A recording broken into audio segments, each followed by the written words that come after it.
Bismillahirrahmanirrahim. Assalamualaikum warahmatullahi wabarakatuh. Bismillah, alhamdulillah, salatu wassalamu ala rasulillah Sayyidina Muhammad ibn Abdullah wa ala alihi washabihi wa azwajihi dzurriyyatihi wa ahli baiti wa man tabi'ahum bi ihsan ila yaumil qiyamah. Baiklah, saya di sini akan menjelaskan tentang pengertian pendidikan Islam atau pengertian tarbiyatul Islam, kan? Di sini bahwa pendidikan Islam setidaknya tercangkup dalam 8 pengertian. Yang pertama, at-tarbiyah, ad-diniyah, at-ta'lim, al-din, al-ta'lim, al-dini, at-ta'lim al-islami, at-tarbiyah al-muslimin, al-tarbiyah fi al-islam, at-tarbiyah inda al-muslimin, dan at-tarbiyah al-islamiyah. Yang pertama, istilah at-tarbiyah. Pengguna istilah at-tarbiyah berasal dari kata Rabb. Walaupun kata ini memiliki banyak arti, akan tetapi pengertian dasarnya menunjukkan makna tumbuh, berkembang, memelihara, merawat, mengatur, dan menjaga kelestarian atau eksistensinya. Terus istilah at-ta'lim, ya kan? Istilah at-ta'lim telah digunakan sejak periode awal pelaksanaan pendidikan Islam. Makna al-ta'lim atau at-ta'lim tidak hanya terbatas pada pengetahuan yang lahiriah, akan tetapi mencakup pengetahuan teoritis, mengulang secara lisan pengetahuan dan keterampilan yang dibutuhkan dalam kehidupan. Perintah untuk melaksanakan pengetahuan dan pedoman untuk berperilaku. Terus ada lagi istilah al-ta'dib.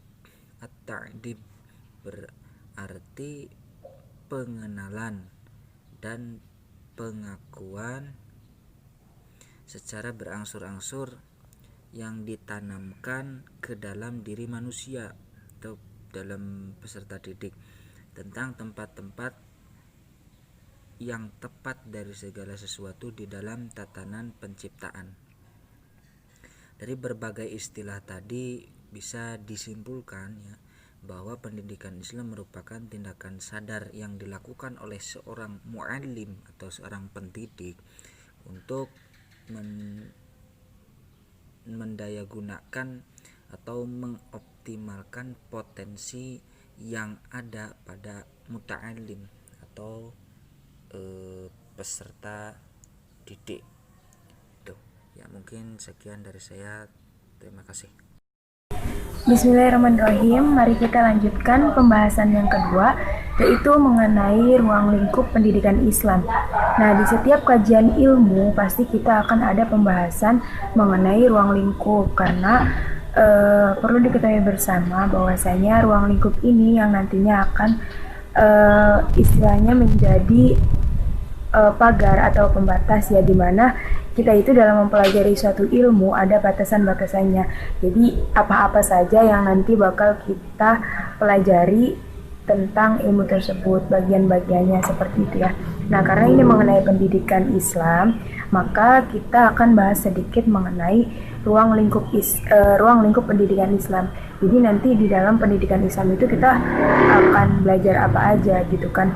Nah, di sini sudah ada beberapa poin-poin ulasan mengenai ruang lingkup pendidikan Islam yang mungkin teman-teman juga sudah lihat di PowerPoint. Yang pertama ini adalah pendidikan keimanan atau tarbiyatul imaniyah. Sebagaimana firman Allah Subhanahu wa taala dalam Quran surah Luqman ayat 13. Dan ingatlah ketika Luqman berkata kepada anaknya dalam memberikan pelajaran kepadanya, janganlah kamu mempersekutukan Allah. Sesungguhnya mempersekutukan Allah itu adalah benar-benar kezaliman yang nyata. Nah, dari ayat tersebut Luqman mengajarkan kepada anaknya bahwasanya kita harus senantiasa mentauhidkan Allah. Berarti di sini ada nilai keimanan yang harus kita tanamkan kepada setiap manusia gitu, terutama anak-anak, karena penanaman nilai-nilai keimanan ini harus sejak dini.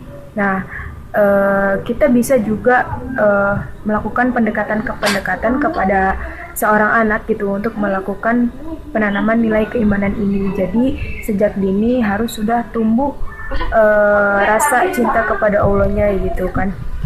Bisa melalui pengajaran sholat, apa istilahnya mencontohkan hal-hal yang baik gitu kan, mengenalkan anak kepada Allah gitu. Tentunya dengan pendekatan-pendekatan yang kita sesuaikan dengan psikologis anaknya. Nah, kemudian poin yang kedua yaitu pendidikan akhlak atau tarbiyatul khuluqiyah.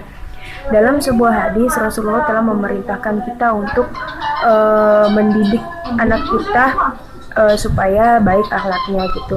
Hadis dari Ibnu Abbas bahwasanya Rasulullah SAW bersabda, "Akrabilah anak-anakmu dan didiklah akhlak mereka." Dan pada kesempatan lain Rasulullah SAW juga bersabda, "Perintahlah anak-anakmu untuk melakukan sholat dan pukullah ia ketika meninggalkan sholat saat usianya 10 tahun dan pisahlah kamar mereka." Hadis riwayat Abu Daud. Nah, dari kedua hadis tersebut tentu telah dijelaskan betapa pentingnya pendidikan akhlak itu, karena memang pendidikan akhlak ini harus ditanamkan sejak dini, harus dipupuk dari sedari kecil mungkin gitu, karena biar melekat ke diri anaknya sampai besar nanti seperti itu. Dan tentunya pendidikan akhlak ini sama dengan yang lainnya juga tidak mengenal usia gitu. Meskipun sudah beranjak dewasa, tetap pendidikan akhlak itu akan diberikan dan harus terus dikembangkan gitu kan, supaya semakin baik. Yang ketiga adalah pendidikan jasmani atau tarbiyatul jasmaniyah. Nah, ini sesuai dengan hadis Nabi juga, karena kita pembahasannya adalah perspektif hadis. Kata Nabi, ajarilah anak-anakmu memanah, berenang, dan juga menunggang kuda. Dari sini adalah ya kita tahu bahwasanya ketiga-tiganya itu adalah pendidikan jasmani gitu. Bagaimana seorang muslim itu harus tetap sehat dan kuat jasmaninya, di samping mereka juga tetap menjalankan amal ibadah, perintah-perintah untuk bertakwa kepada Allah. Jadi pendidikan jasmani juga termasuk pendidikan yang penting gitu. Makanya sampai sekarang gitu, kalau di Indonesia kan kita ada emang pelajaran pendidikan jasmani yang wajib itu setidaknya sampai pendidikan menengah atas. Itu karena memang pendidikan jasmani sendiri dinilai penting dan termasuk kepada ruang lingkup pendidikan Islam. Yang selanjutnya adalah pendidikan akal. Nah, pendidikan akal atau tarbiyatul akliyah ini tentu sangat penting bagi dalam dunia pendidikan gitu ya, karena memang kita itu belajar menggunakan akal gitu kan.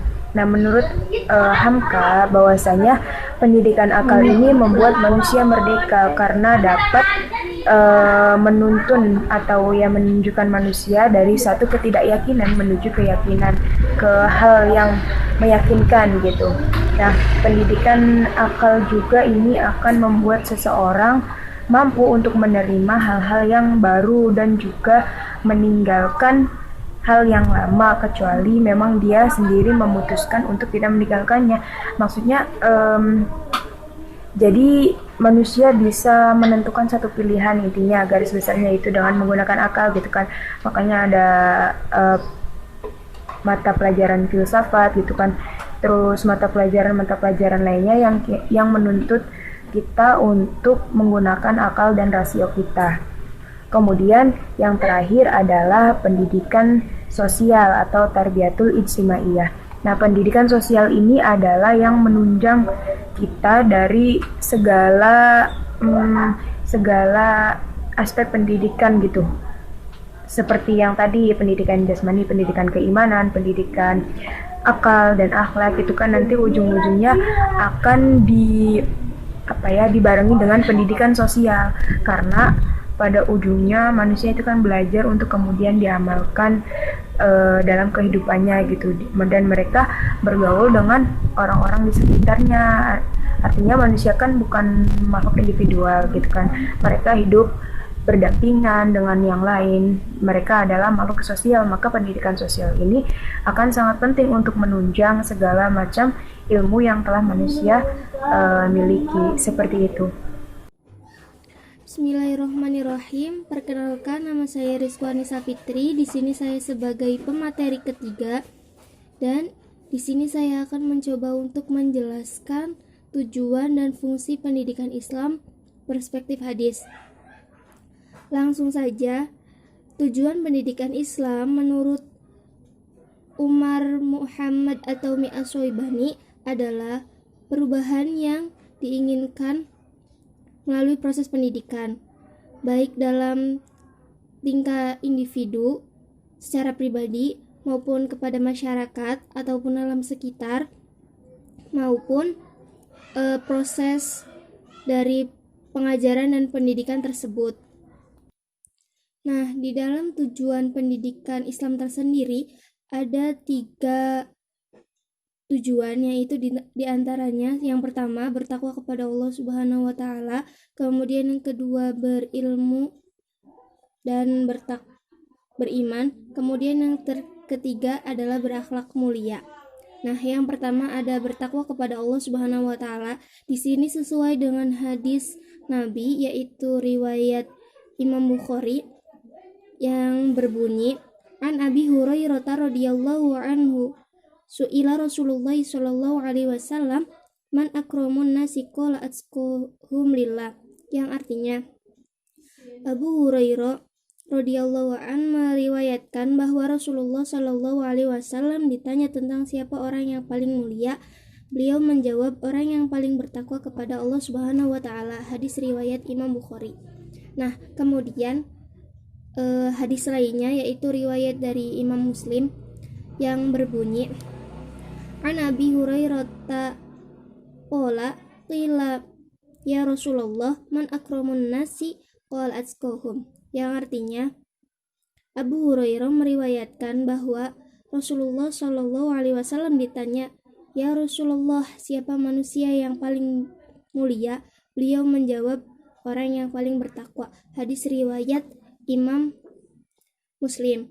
Nah, berarti di sini tujuan pokok dari pengajaran Islami ini berarti adalah gunanya untuk bertakwa kepada Allah, dan orang yang paling mulia derajatnya adalah orang-orang yang paling bertakwa. Nah, kemudian tujuan pendidikan Islam yang kedua yaitu beriman dan berilmu.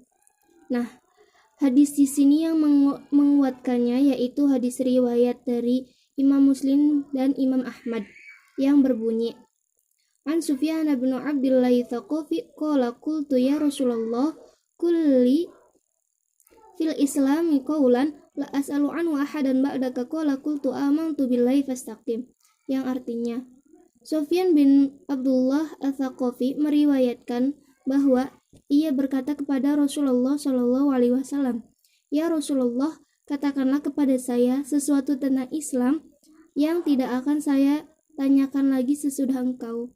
Nabi berkata, katakanlah saya beriman kepada Allah, lalu tetapkanlah pendirianmu. Hadis riwayat Muslim dan Ahmad. Hadis ini menunjukkan iman kepada Allah dan beristiqomah dengan pengakuan keimanan itu merupakan suatu hal yang sudah cukup dan memadai bagi seorang muslim. Nah, maka dari itu kita sebagai calon pendidik atau sudah menjadi seorang pendidik, kita harus mengarahkan orang-orang agar lebih meningkatkan iman-iman mereka. Jika seorang yang beriman diyakini sebagai orang yang dimuliakan dan diistimewakan oleh Allah Subhanahu wa taala di dunia dan akhirat, maka seyogianya segala proses pendidikan Islam diarahkan untuk mencapai derajat itu. Nah, kemudian Tujuan pendidikan Islam yang ketiga yaitu berakhlak mulia. Sangat jelas ya. Di sini sudah ada hadis yang menguatkannya, yaitu hadis riwayat dari Al-Baihaqi yang berbunyi, "An Abi Hurairah radhiyallahu anhu qala Rasulullah sallallahu alaihi wasallam, innama bu'itsu liutammima makarimal akhlaq." Yang artinya, Abu Hurairah radhiyallahu an meriwayatkan bahwa Rasulullah sallallahu alaihi wasallam bersabda bahwa sesungguhnya beliau diutus di dunia ini hanya untuk menyempurnakan akhlak manusia. Hadis riwayat Al-Baihaqi. Hadis ini menunjukkan dengan tegas bahwa Rasulullah Shallallahu Alaihi Wasallam mempunyai misi, yaitu untuk merubah akhlak yang belum baik menjadi akhlak yang baik, yaitu akhlakul karimah atau akhlak mahmudah.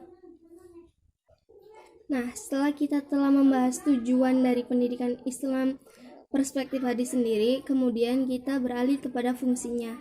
Fungsi dari pendidikan Islam sendiri yaitu untuk menambah keyakinan kita kepada Allah Subhanahu wa taala, akidah kita agar supaya diperkuatkan kembali. Kemudian yaitu sebagai pedoman. Nah, pedomannya itu berupa Al-Qur'an dan hadis sebagai acuan yang paling penting dalam kehidupan sehari-hari. Kurang lebihnya mohon maaf. Segitu saja pemaparan dari saya. Wabillahi taufiq wal hidayah. Wassalamualaikum warahmatullahi wabarakatuh.